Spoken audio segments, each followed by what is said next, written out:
I always knew the answer to everything is raw action. The answer to everything has always been raw action. My dad had a tweet about this. He said that raw action solves all. And he used to say this. I'll give you an example. If you're a farmer and you need rain for your crop and there's no rain, you can sit there and say there's no rain, we're all gonna starve. Or you can stand up and do a rain dance. Now, will your rain dance work? Perhaps not. Perhaps the rain won't come. But I would argue that you're better off standing up doing that rain dance than just sitting there waiting to die. You have to do something. Raw action solves. So when I was broke, I was never like, I'm poor, what do I do? It was, I'm poor, I have to do something. If I was broke, I'd go for a run. That's why I was such a great fighter.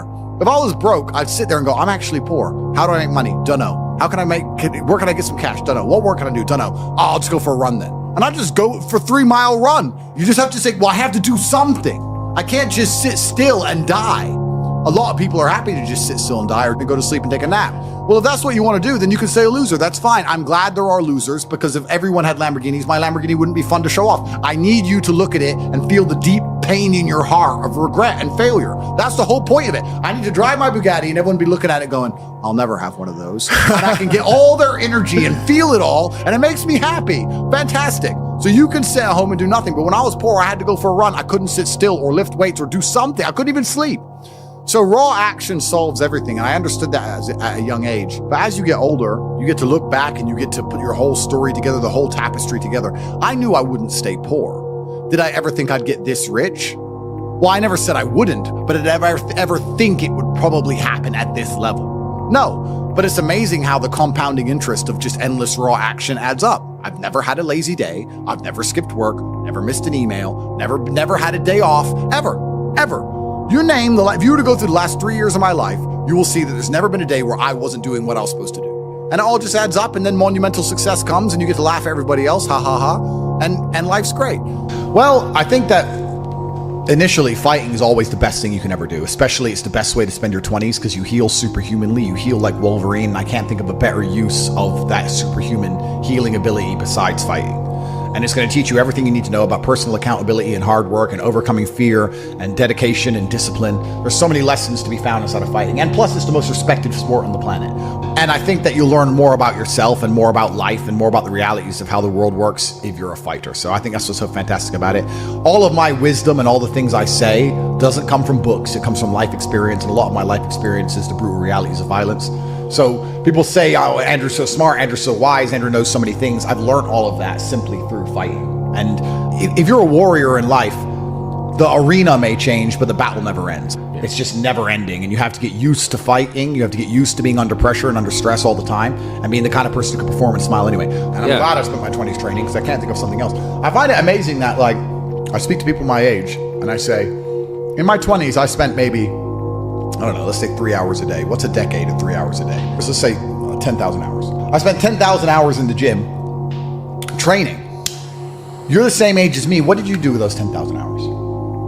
And they can't even tell me what they did. What did you do? Watch TV, go out, go pub, sit around, sleep, nap, chase women? What did you actually do? We had the same amount of waking hours and the same amount of minutes. I know where 10,000 hours of my minutes went, and that's why I'm the champ. That's why I have 4 title belts above my bed. That's how I spent my 10,000 hours. Tell me what you did with your 10,000 hours, which is equal to, comparable to, or superior than how I spent my time. And they can't even name what they did with any of their time. They're like, don't know. So if you're 16, you need to be using every single waking minute towards things you're going to remember. You're going to remember training. You're going to remember working hard. You're going to remember trying to make money. You're spending your life and wasting your time doing things you're not even going to be able to recollect in a few years. You're going to wonder why you fall behind the people who don't waste time. Time is the ultimate currency. Time is money. Time is also strength and power and networks, connection. Time is everything. You can convert it.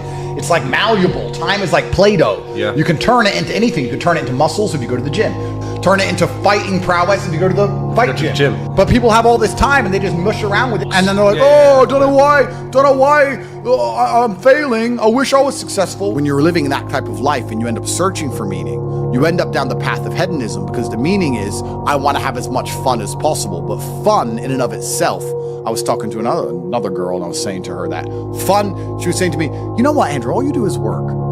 You never really have fun. And I said, fun is haram. He goes, is fun really haram? I'm like, no, it's not. But please understand what I'm trying to say here. What I'm trying to say is when you look at what most people do for fun, it's look, when fun is clubs, drinking, running around, laughing like a kid, all this, all the bad things in life, the negative haramities can be attained through this obsession with fun.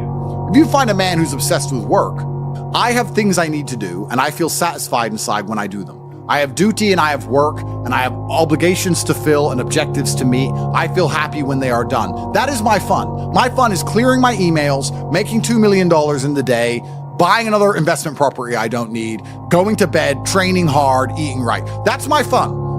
Call me boring. That's what I enjoy. When you were talking about that lifestyle and what you end up searching for in that hedonism, you just end up searching for excesses, right? To have more fun, you want to get more drunk, go to more clubs, and it's just a black hole and it never ends and you end up destroying yourself. Yep. We need discipline, we need purpose, we need to have parameters set for us.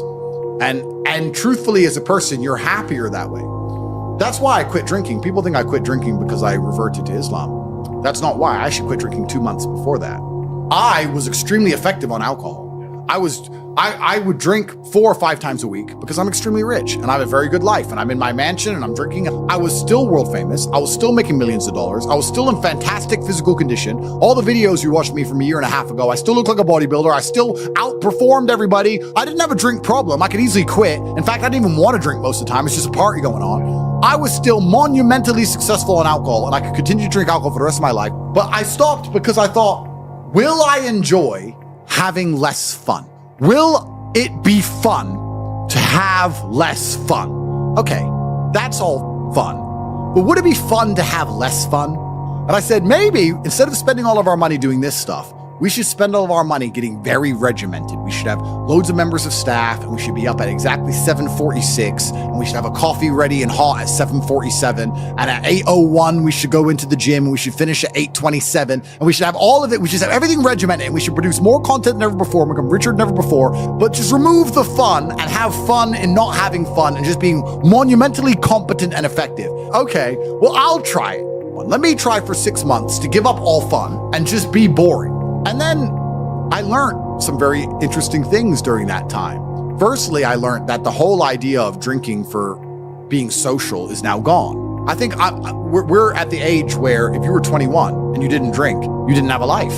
There's no reason to drink for socializing because everything's online anyway. You meet everybody on apps. Nobody cares about drinking anymore. That's the first thing I learned. The second thing I learned is that being exceptionally regimented is fun. I truly enjoy it. I enjoy it just as much as I enjoyed being, because what would happen before is I'd do all my work and I'd train hard and I was always an effective person. I was still 1,000 times more effective than the average man. And then I would take 6 or 7 hours and drink and smoke and have fun and enjoy all the fruits of my labor. I became extremely rich. Why not get on a private jet and have fun? But now instead of spending those 6 hours having fun, I spend those 6 hours continuing to work. And I enjoy it just as much. So now I'm sitting there going, well, I enjoy it just as much and I'm not damaging my health. I enjoy it just as much and I'm making more money. So it really, truly ruins my day when a beautiful girl's like, can I see you? It's like, oh, I've got work to do. I'm regimented. I have to sit here and type. I don't want to talk to you and have fun and party. I don't want to do any of that. I want to do emails. You don't get it. I know to you it makes no sense, but you already have all this money. Why do you want to do emails? Because that's my fun now, regiment. So I decided to dedicate 6 months to being boring. And by the end of the 6 months, I was having so much fun being boring that now I will probably never drink again. I am 0% tempted to drink ever again. I'm 0% tempted by fun, which is what you said, and I completely get it. When someone goes, we're gonna go here and it's gonna be fun. I'm like, nah, you have fun. I'll do my emails. You enjoy. I don't want to go to clubs. I don't want to go to some party. I'm not interested in traveling. I'm not interested in seeing anything. I've seen it all anyway. I've been everywhere. Like, who cares? I'm above it all. I'm over it all. I want to run my empire, and I want to spend time with people I love, and I want to beat my brother at Uno, and that's it. I don't want to do anything. Maybe I've gotten boring. Maybe I've leaned too much into the boring character, but I truly enjoy just being boring and regimented. And I like getting as much work done as possible, and that's why I'll never ever drink again. So the whole concept of fun is alien to me. I totally get it now. When you said that, you're totally right. It's fun isn't fun. And then achieving things in work is fun. The only thing I guess I can say I do for fun is driving fast cars. But then I need to make $800,000 to buy a Ferrari. So it's still work involved, there's still work involved. But I really believe God's given me one of the best lives, and I can't complain about anything bad that's happened. It's all been fantastic. I'm truly thankful for all of it. I think if a couple bad things happen to you, you should be intelligent enough to realize that eventually you're going to get over it and you're going to learn an important lesson. It's going to change you in the correct direction. And Allah's the best of planners, and He knows what you need to learn. I think that as humans, especially as men, we only learn the hard way anyway. There's two ways to learn a lesson, the hard way and the hardest way. There's no easy way to learn a lesson. You have to learn the hard way. So God gives us lessons via difficulty. He thinks you need to learn this about yourself or this about other people. So I'm going to give you a difficult time so you can learn your lesson. Because if I told you, if I just said, hey, Andrew, this is how the world works, you go, yeah. But when I show you, when you feel it, my fight coach used to say, you have to feel it to believe it. That's why if he was teaching low kicks, he'd kick your leg off. Because you don't believe in the power of a low kick. You don't believe a low kick can be so devastating unless you've felt it. You have to feel it to believe it. So God will give you a difficult time so you learn your lessons. And the lessons are very important for you to be the person who you need to be in this life. He's the best of planners, and I'm thankful for all the lessons He's given me. He's bestowed knowledge upon me. How could I not be grateful to God for making me so intelligent and wise and the ability to look into things so deeply and come up to the right decision and basically predict the future perfectly? You have to have difficulty happening to you all the time. So when you sit and say, I want an easy life, what you're saying is you're a dummy and you want to be a dummy. You want to stay a dummy. I want an easy life, and I don't want anything bad to happen to me, because even though it will teach me lessons, I'm too big I can't handle the emotional pain. I can't handle the stress. I don't want to be a dummy. I want to be smart. If I want to be smart, then hurt me. I just know that I become a more formidable, more competitive version of myself after every single bad thing that's ever happened to me. It's one less thing to fear. It's one less thing to be worried about. I've done it before. Because it's also very interesting, because you talk about wisdom, you use the word wisdom, and I appreciate the compliment. I don't read books. I never read a book because I don't have time. All of the wisdom I have, all of this knowledge I speak, all of these things I say have been learned through basically difficulty of life, through professional fighting and being poor and all bad things happening to me and struggle. All of my lessons have been bad things, bad events, bad scenarios, bad situations. Pain, suffering, anger, resentment, all of these horrible emotions are how I've learned everything. So I thank God for giving them to me. And anyone who wants an easy life wants to stay a dummy. What do you learn if you just get money, you buy a crypto coin, it blows up, you get some money, you go to some restaurants? What do you learn about anything? You don't. Completely. And then the thing that's so interesting is that the people who are choosing the safe option is actually choosing the most risky option. So you're not taking a safe option, you're taking a coward's way out, and it leads to exactly where a coward's way should lead. Cowards in the end do not get to enjoy the shade of the olive tree, because unless you fought in the arena, unless you've been a gladiator, you never get the peace of mind and peace of heart, which is afforded from bravery. So if you choose the safe choices in life, thinking, I'm going to take the safe route, you don't end up anywhere safe. The safe option doesn't work anymore. You need to take risks. You need to try and start your own business. You need to go all in on things. You need to go wild. You need to be a man who's not afraid to stand up and think, fuck it, it's all on my back and I'm going to find a way to pull this off. Because any other way, any other option in the world today only leads to a bad scenario. Yeah. The safest thing you can do are the riskiest things. That's the now scenario we're in. Every single gamble I've taken, which was seen as risky, all paid off for me because I dedicated myself completely.